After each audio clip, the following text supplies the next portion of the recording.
Seja bem-vindo ao encontro com a palavra. Que a graça e a paz do nosso Senhor Jesus Cristo estejam com todos. Nós estamos aprendendo no nosso encontro com a palavra a respeito do Evangelho e de como ele pode transformar o nosso dia a dia. E hoje nós vamos falar sobre o Evangelho e a santificação. Como podemos aplicar o Evangelho para a santificação das nossas vidas. Por isso, eu quero convidar você a abrir sua Bíblia comigo, lá na carta de Paulo aos Romanos, no capítulo de número 6. Nós iremos ler o versículo 1 e 2. Romanos, capítulo de número 6, versículo 1 e 2.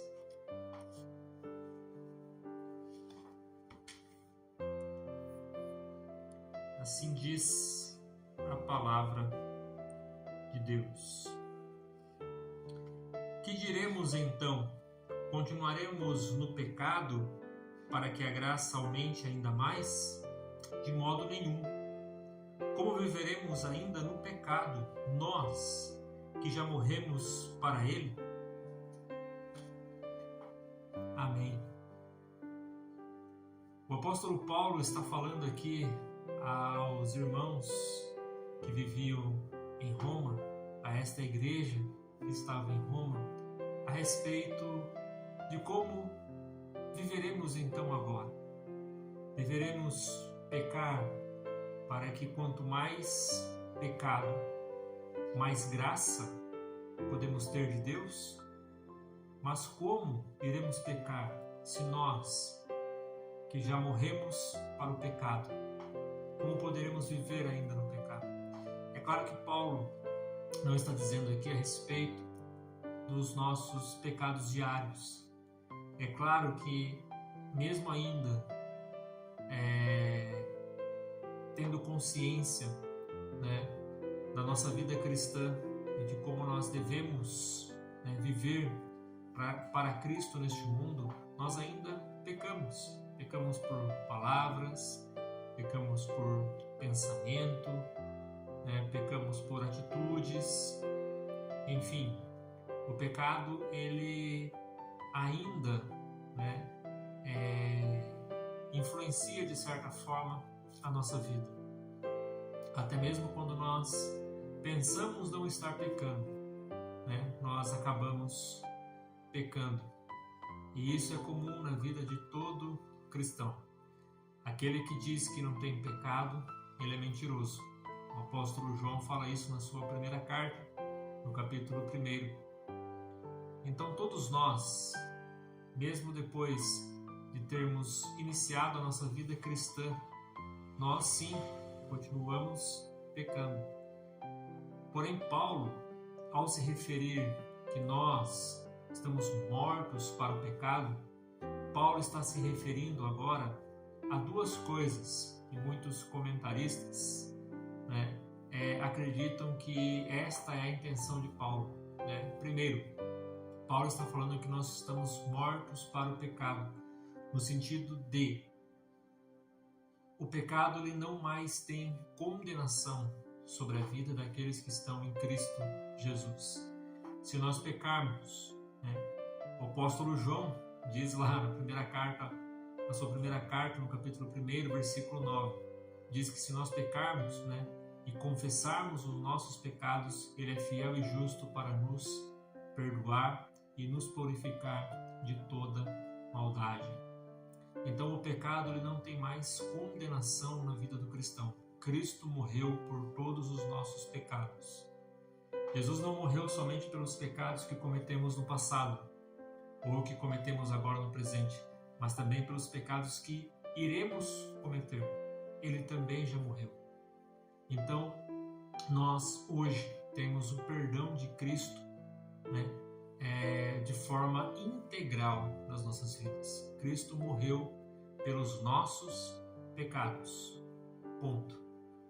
Então, o pecado hoje ele não tem mais condenação para a vida do cristão, porque o cristão ele tem consciência do pecado. Hoje nós sabemos que nós pecamos e imediatamente nós confessamos o nosso pecado, nos arrependemos, né? E sabemos que Deus, Ele nos perdoa através do sacrifício do seu Filho, Jesus Cristo. O segundo ponto que muitos comentaristas acreditam que Paulo está dizendo aqui a respeito de estarmos mortos para o pecado é que o pecado ele não tem mais domínio sobre o cristão. O cristão tem poder sim para dizer não ao pecado, para se desviar do pecado. Isso não quer dizer que nós não sofreremos tentações. Isso não quer dizer que nós não teremos desejos, pensamentos, né? Intuições para o pecado. Mas todos esses preceitos, eles não têm poder mais na vida do cristão. Ou seja, nós não somos mais escravos do pecado. Nós estamos mortos para ele. Ele não tem mais domínio sobre a nossa vida. Nenhum cristão que tem Cristo como seu Senhor e Salvador pode dizer que ele não consegue vencer este pecado, que o pecado é maior do que ele, que a vontade é maior do que ele. Não. Se de fato entregamos a nossa vida para Cristo e estamos vivendo para Cristo, por mais que nós venhamos a cometer algum pecado, este pecado não pode dominar a nossa vida. Ou seja, a prática do pecado, ela não tem mais lugar na vida do cristão. O cristão, ele venceu o pecado pelo sacrifício de Jesus. Por isso, Paulo diz, nós estamos mortos para o pecado. Então, o pecado ele não tem mais condenação sobre a vida do cristão e o pecado não tem mais domínio sobre a vida do cristão. E agora entra outro ponto que muitos estudiosos colocam a respeito da nossa vida cristã. Se o pecado não nos condena mais, se o pecado não tem domínio mais sobre a nossa vida, por que não conseguimos manter uma vida santificada diante de Deus? Porque continuamos pecando, porque continuamos desagradando a Deus com as nossas atitudes, com as nossas palavras, com os nossos pensamentos. Sendo que a intenção de Paulo aqui é dizer que agora que nós estamos mortos para o pecado, nós temos a santificação definitiva. Ou seja, somos santificados por meio do sacrifício de Jesus Cristo para todo sempre. Se somos santificados, por que pecamos? Por que continuamos a pecar? Porque nós entendemos de maneira errada a palavra santo. Para nós, muitas vezes, a palavra santo, ela traz a conotação no sentido de perfeitos. Mas não é isso que a palavra santo quer dizer. A palavra santo, ela vem do hebraico kadosh e do grego aios, que significa separados. Quando a Bíblia diz que nós somos santos, quer dizer que nós somos separados. Ou seja, se o pecado ele reina neste mundo, todo cristão ele vive em santidade. Se ele vive em santidade, ele é santo, ele é separado deste pecado, separado das coisas deste mundo. Isso não quer dizer que nós seremos perfeitos, mas que nós estamos em um processo rumo à perfeição, ao estágio maior, que é ser igual a Cristo. Cristo é nosso exemplo maior sobre santidade. Cristo estava neste mundo, Cristo viveu neste mundo, porém a sua santidade, a sua separação deste mundo fez com que ele não pecasse, que ele vivesse uma vida totalmente íntegra. E assim é o alvo de todo cristão, ser igual a Cristo, viver neste mundo, porém separado das coisas deste mundo, separado do pecado, separado do que este mundo pode oferecer, viver uma vida em santidade. Mas esta separação, ela não vem assim de forma instantânea, ela é um processo. E é isso que nós precisamos entender. Nós estamos em um processo de santificação. Paulo, na sua carta aos Gálatas, no capítulo 5, versículo de número 17, Gálatas, capítulo 5, versículo de número 17, Paulo vai dizer assim: porque a carne luta contra o espírito e o espírito luta contra a carne, porque são opostos entre si, para que vocês não façam o que querem. Ou seja, a carne luta contra o espírito e o espírito luta contra a carne. Então, este processo de santificação, ele é uma luta diária de todo cristão. Pense comigo, imagine comigo como um cabo de guerra, onde duas pessoas estão puxando ali a corda, né? Uma pessoa pode ter a força para puxar de um lado, enquanto a outra resiste e tenta puxar do outro. E assim é a nossa vida. É esse cabo de guerra, né? E nós só vencemos quando nós alimentamos o nosso espírito pela palavra de Deus. Quando nós fortalecemos o nosso espírito, quanto mais nós nos aproximamos de Cristo, quanto mais nós lemos a sua palavra e aplicamos ela na nossa vida, mais nós nos separamos deste mundo e vencemos a batalha, vencemos esta guerra. Mas esta luta é diária. A vitória de hoje não serve para amanhã. A vitória de ontem não serve para hoje. Todos os dias nós precisamos lutar contra os nossos desejos, contra as nossas vontades pecaminosas, contra a nossa carne, para que o Espírito prevaleça na nossa vida. Portanto, ser santo não significa que nós seremos perfeitos, mas ser santo significa que nós estamos em um processo onde nós estamos caminhando para sermos igual ao nosso Senhor Jesus Cristo. Portanto, nós não devemos carregar este peso em nossas costas, né? Nos comparando ou então julgando ser superior aos outros porque conseguimos atingir um estágio maior na nossa vida espiritual. Pelo contrário, dia após dia nós dependemos de Cristo para perdoar os nossos pecados, para fortalecer o nosso espírito. Nós só vencemos a batalha quando nós reconhecemos que nós precisamos cada vez mais de Jesus Cristo nas nossas vidas.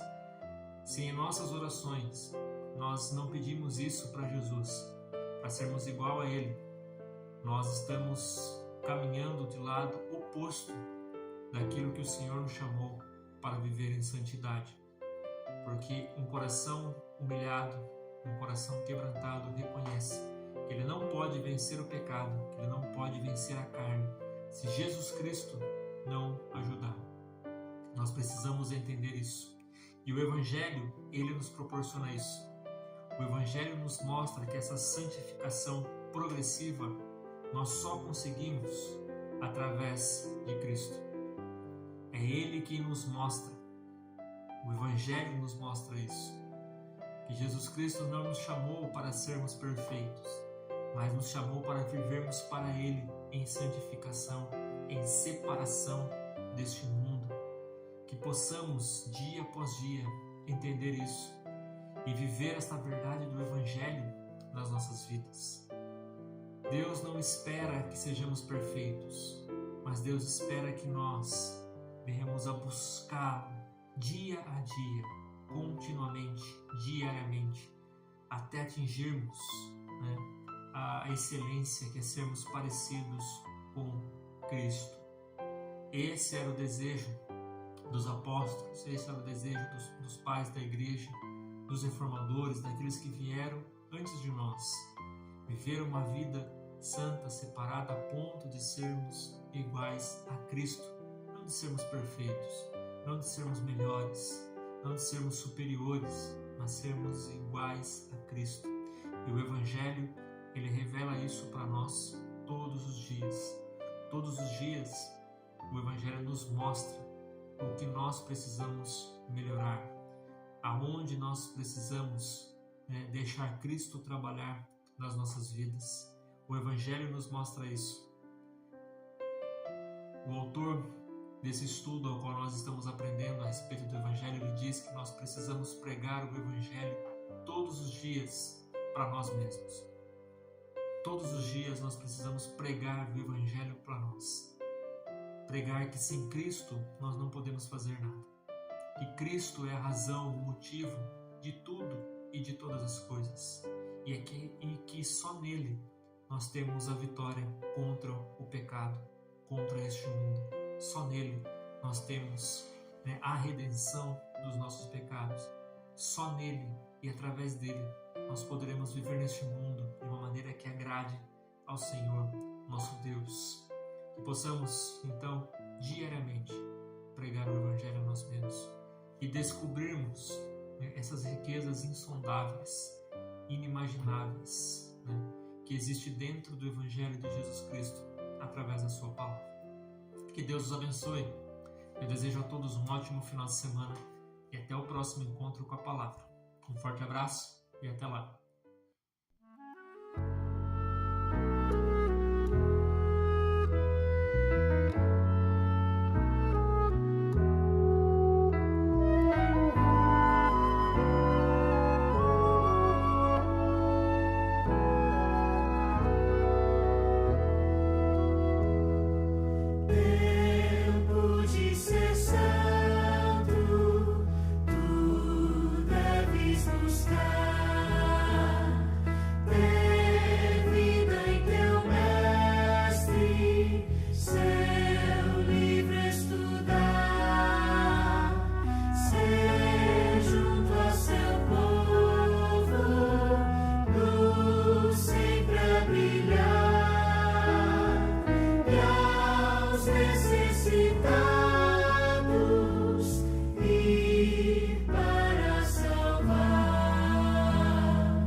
De ser